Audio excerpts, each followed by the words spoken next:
तो अज तक ਆਪਾਂ ਜਿਹੜਾ ਸੁਣਿਆ ਸੀਗਾ ਕਿ ਜੇ ਤੁਹਾਡੇ ਕੋਲ ਕੋਈ ਪ੍ਰੋਫੈਸ਼ਨਲ ਕੈਮਰਾ ਹੈ ਜਾਂ DSLR ਹੈ ਜਾਂ ਕੋਈ ਵੀ ਹੋਰ ਕੈਮਰਾ ਹੈ ਤਾਂ ਹੀ ਤੁਸੀਂ ਵਧੀਆ ਫੋਟੋਗ੍ਰਾਫੀ ਕਰ ਸਕਦੇ ਹੋ। ਬਟ ਇਹ ਇੱਕ ਮਿਥ ਹੈ। ਅਗਰ ਆ ਜਿਹੜਾ ਡਿਵਾਈਸ ਹੈ ਸਮਾਰਟਫੋਨ, ਤੁਹਾਡਾ ਕੋਈ ਵੀ ਫੋਨ ਜਿਹਦੇ ਵਿੱਚ ਕੈਮਰਾ ਹੈ ਤੇ ਅਗਰ ਇਹਦੇ ਤੁਸੀਂ ਫੁੱਲ ਪੋਟੈਂਸ਼ੀਅਲ ਨੂੰ ਯੂਜ਼ ਕਰਦੇ ਹੋ ਤੁਸੀਂ ਬਹੁਤ ਸੋਹਣੀ ਪਿਕਚਰਸ खिंच सकते हो सिर्फ अपना ये एक मोबाइल डिवाइस यूज़ करके।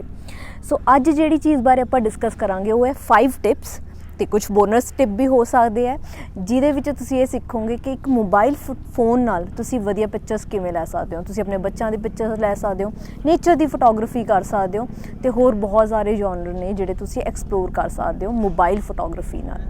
इस वीडियो नू एंड तक देखियो इफ़ यू वांट के तुसीं इहदे प्रो बन जाओ। Like I want to you to shoot like a pro.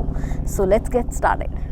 सो जो फस्ट रूल है वो है रूल ऑफ थर्ड्स, जिहदे विच तुसीं कैमरा दे अंदर ही एक ऑप्शन हुंदा है ग्रिड लाइनस ऑन करन दा, उहनूं ऑन कर सकदे हो तुसीं स्विच ऑन ते उहदे विच तुहानूं ना इदां 4 लाइनस दिख जाएगी।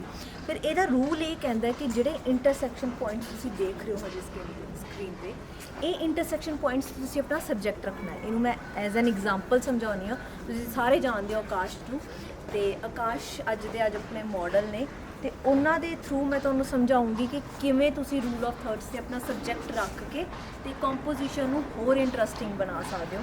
सो फिर मैं ये कहूँगी ये मोबाइल डिवाइस नूं अंडर एस्टिमेट ना करो, ये बहुत ही ब्रिलियंट चीज़ है।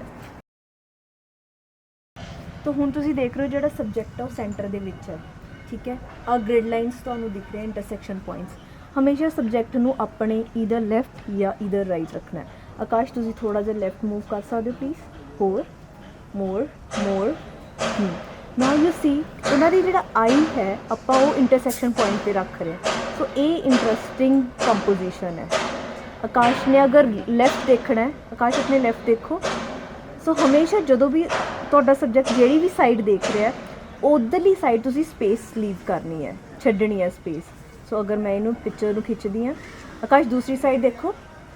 सो यू विल रियलाइज़ कि ये चीज़ ऑड लगती है, तुसी रूम नहीं दे रहे एक व्यूअर नू देखण वास्ते। सो तुसी अगर चाहते हो कि तुहाडा व्यूअर लैफ्ट राइट साइड ते देखे तो तुसी उन्हां दी कंपोजिशन दूसरे साइड ते रखनी है। आकाश अपने लैफ्ट मूव करोगे प्लीज़, होर मोर या नाउ तुसी देख रहे हो कि अपने राइट साइड ते आओ तो हुण आकाश इधरली साइड देखो या नाउ यू सी कि उन्होंने रूम छड्डिया अपना व्यूअर दे देखण वास्ते। सो इत्थे तुहाडी कंपोजिशन। सो हमेशा ट्राई करो कि रूल ऑफ थर्ड्स ते रखो अपना सबजैक्ट सो दैट तुसी एक इंटरस्टिंग कंपोजिशन बना सको। सो एक प्रो टिप मैं तुहानूं देना चाहनी हाँ, जिद्दां कि तुहाडे लेंसिस क्लीन होने चाहिए, तुहाडे कैमरे का लेंस क्लीन होना चाहिए, उस तरीके तुहाडे जो भी तुहाडा मोबाइल फोन है मोबाइल डिवाइस है उहदा जिहड़ा ये लेंस है ये सब तो पहला क्लीन होना चाहिए। इन्हें क्लीन करने वास्ते तुसी अपनी स्पैक्स वाला क्लॉथ भी यूज़ कर सकते हो, that will also be good. So इनू क्लीन करना बहुत ज़रूरी है। किसी भी नॉर्मल क्लॉथ ना भी तुसी अपनी शर्ट ना भी कर सकते हो जो असी ऑन दी गो करते हैं। सो ये बहुत ज़रूरी है अपना, नहीं तो अदरवाइज तुसी देखोगे वो शाइनी पार्टिकल्स आते हैं अगर तुसी रात को फोटोग्राफी कर रहे हो। सो नैक्सट चीज़ जी आप सीखनी हो फ्रेमिंग। किसी भी लोकेशन से तुसी जाने हो कि मैं डिसाइड करूँगी कि क्लाइंट नूं कित्थे खड़ाना है। सो इहो जिहे एलीमेंट्स जिवें कि आ चीज़ हुण जिवें मेरे पिछे देख रहे हो तुसी ये चीज़ मैनू अगर ये विच कीता तो ये फ्रेम है। सो तुसी ट्राई करना है कि फ्रेम्स लभने हैं किसी भी लोकेशन पर जाते हो।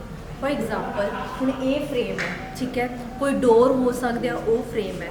कई बार की होंदा frame within a frame भी होंदा है। फॉर एग्जाम्पल उहदा नैक्सट आपां तुहानूं एक दिखाने हैं कि किनू कहने आपां frame within a frame. Example आ जिहड़ी आर्क है इनू एक फ्रेम मन्निया जा सकता है। ये तो बाद जिहड़ा फ्रेम है वो ये चीज़ है।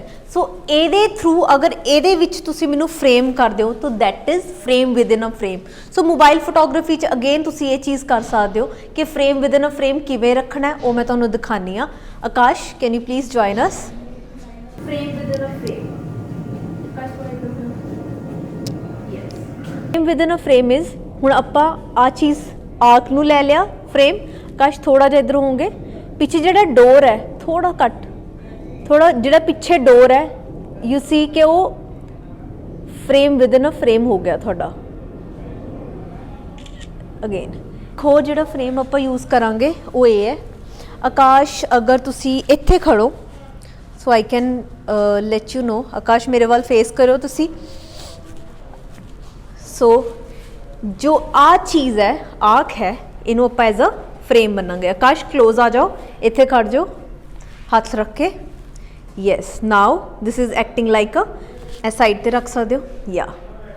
ਸੋ ਦਿਸ ਇਜ਼ ਫਰੇਮ, ਇਹਨੂੰ ਐਜ਼ ਅ ਫਰੇਮ ਤੁਸੀਂ ਯੂਜ਼ ਕਰ ਸਕਦੇ ਹੋ, ਠੀਕ ਹੈ।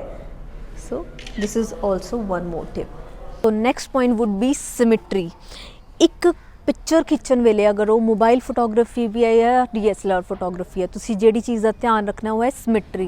ਤੁਹਾਡੀ ਇਮੇਜ ਦੇ ਵਿੱਚ ਜਿੰਨੀ ਸਿਮਿਟਰੀ ਹੋਏਗੀ ਓਨੀ ਪਿਕਚਰ ਅਪੀਲਿੰਗ ਲੱਗਦੀ ਹੈ। ਸਿਮਿਟਰੀ ਨੂੰ ਕੀ ਕਹਿੰਦੇ ਆ?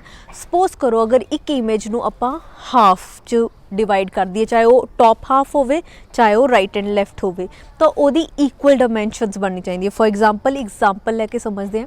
ਫੋਰ ਐਗਜ਼ਾਮਪਲ ਦਿਸ, ਅਗਰ ਆਪਾਂ ਇਹ ਪੋਲ ਨੂੰ ਇਗਨੋਰ ਕਰ ਦਈਏ, ਦਿਸ ਵਿੰਡੋ ਡੋਰ ਦੇ ਦੋਨੋਂ ਸਾਈਡ ਸੇਮ ਚੀਜ਼ ਹੈ, ਇੱਕ ਵਿੰਡੋ ਇੱਧਰ ਹੈ ਇੱਕ ਇੱਧਰ ਹੈ। ਸੋ ਇਹ ਦਿਸ ਇਜ਼ ਅ ਸਿਮਿਟਰੀ। ਹੁਣ ਮੈਂ ਅਗਰ ਇਹਦਾ ਸ਼ਾਟ ਲੈਣਾ ਹੋਵੇ, so let's take a picture.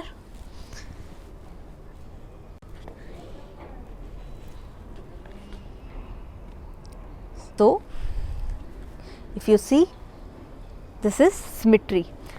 अगर ਇਹਨੂੰ ਪਿਕਚਰ ਨੂੰ ਸੈਂਟਰ ਚੋਂ ਅਗਰ ਆਪਾਂ ਡਿਵਾਈਡ ਕਰਦੇ ਹਾਂ, ਸੋ ਇਹਦਾ left portion and right portion is equally same. For example ਤੁਸੀਂ ਦੇਖੋ, ਅਗਰ ਇਹਨੂੰ ਹਾਫ 'ਚ ਡਿਵਾਈਡ ਕਰਾਂਗੇ ਤਾਂ ਬਿਲਕੁਲ ਦੋਨੋਂ ਸੇਮ ਹੈ। ਸੋ ਅਗਰ ਇਸੇ ਪਿਕਚਰ ਨੂੰ ਅਗਰ ਮੈਂ ਅਨਸਿਮੈਟ੍ਰਿਕਲੀ ਲੈਣਾ ਹੁੰਦਾ ਤਾਂ ਮੈਂ ਲੈ ਸਕਦੀ ਸੀਗੀ ਇੱਦਾਂ ਇਹ ਚੀਜ਼, ਠੀਕ ਹੈ, ਜਾਂ ਮੈਂ ਲੈ ਸਕਦੀ ਸੀਗੀ ਇੱਧਰਲੀ ਸਾਈਡ ਇੱਦਾਂ।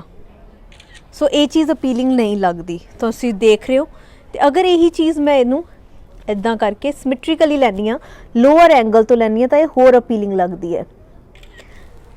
ਸੋ ਨੈਕਸਟ ਪੁਆਇੰਟ ਜਿਹੜਾ ਆਪਾਂ ਡਿਸਕਸ ਕਰਨਾ ਉਹ ਹੈ ਲੀਡਿੰਗ ਲਾਈਨਸ। ਇੱਥੇ ਲੀਡਿੰਗ ਲਾਈਨਸ ਇਹਨੂੰ ਐਜ਼ ਅ ਲੀਡਿੰਗ ਲਾਈਨ ਮੰਨਿਆ ਜਾ ਸਕਦਾ, ਬਟ ਮੈਂ ਤੁਹਾਨੂੰ ਹੋਰ ਇੱਕ ਬੈਟਰ ਐਗਜ਼ਾਮਪਲ ਦੇ ਕੇ ਦੱਸਦੀ ਹਾਂ ਕਿ ਲੀਡਿੰਗ ਲਾਈਨਸ ਤੁਸੀਂ ਕਿਵੇਂ ਲੱਭ ਸਕਦੇ ਹੋ। ਕੋਈ ਵੀ ਲਾਈਨਸ ਜਿਹੜੀ ਤੁਹਾਡੇ ਸਬਜੈਕਟ ਤੱਕ ਤੁਹਾਨੂੰ ਲੈ ਕੇ ਜਾਂਦੀ ਉਹਨੂੰ ਕਹਿੰਦੇ ਆ leading lines. So let's get started. For example ਆਹ ਤੁਸੀਂ ਲਾਈਨਸ ਦੇਖ ਰਹੇ ਹੋ ਸਟੇਅਰਸ ਦੀ, ਅਗਰ ਤੁਸੀਂ ਆਪਣਾ ਜਿਹੜਾ ਸਬਜੈਕਟ ਹੈ ਉਹ ਇੱਥੇ ਬਿਠਾਏ ਹੋਣਗੇ, ਸੋ ਇੰਟਰਸਟਿੰਗ ਕੰਪੋਜੀਸ਼ਨ ਬਣਦੀ ਹੈ। ਸੋ ਇਹ ਜਿਹੜੀ ਚੀਜ਼ਾਂ ਨੇ, ਜਿੱਥੇ ਇਹਦਾ ਖਤਮ ਹੁੰਦਾ ਉੱਥੇ ਤੁਸੀਂ ਆਪਣੇ ਸਬਜੈਕਟ ਨੂੰ ਖੜਾ ਕਰ ਸਕਦੇ ਹੋ। ਫੋਰ ਐਗਜ਼ਾਮਪਲ ਦਿਸ, ਅਗਰ ਇਹਨੂੰ ਮੈਂ ਵਾਈਡ ਸ਼ਾਟ ਲੈਂਦੀ ਹਾਂ, so it would be like this. So ਇਸ ਚੀਜ਼ ਨੂੰ ਤੁਸੀਂ as an interesting composition use ਕਰ ਸਕਦੇ। ਸੋ ਨੈਕਸਟ ਜਿਹੜੀ ਚੀਜ਼ ਤੁਸੀਂ ਧਿਆਨ ਰੱਖ ਸਕਦੇ ਹੋ, repetition of patterns. For example this, same ਚੀਜ਼ ਬਾਰ-ਬਾਰ ਹੋ ਰਹੀ ਹੈ, ਸੋ ਇਹ ਇੱਕ ਬਹੁਤ ਸੋਹਣੀ ਤੁਹਾਡੀ ਕੰਪੋਜੀਸ਼ਨ ਬਣ ਸਕਦੀ ਹੈ ਜਿਹਦੇ ਵਿੱਚ ਰਿਪੀਟੇਸ਼ਨ ਆਫ ਪੈਟਰਨਸ ਨੇ। ਸੀ, ਸੋ ਇਹ ਚੀਜ਼ਾਂ ਦਾ ਤੁਸੀਂ ਧਿਆਨ ਰੱਖਣਾ ਹੈ। That's all.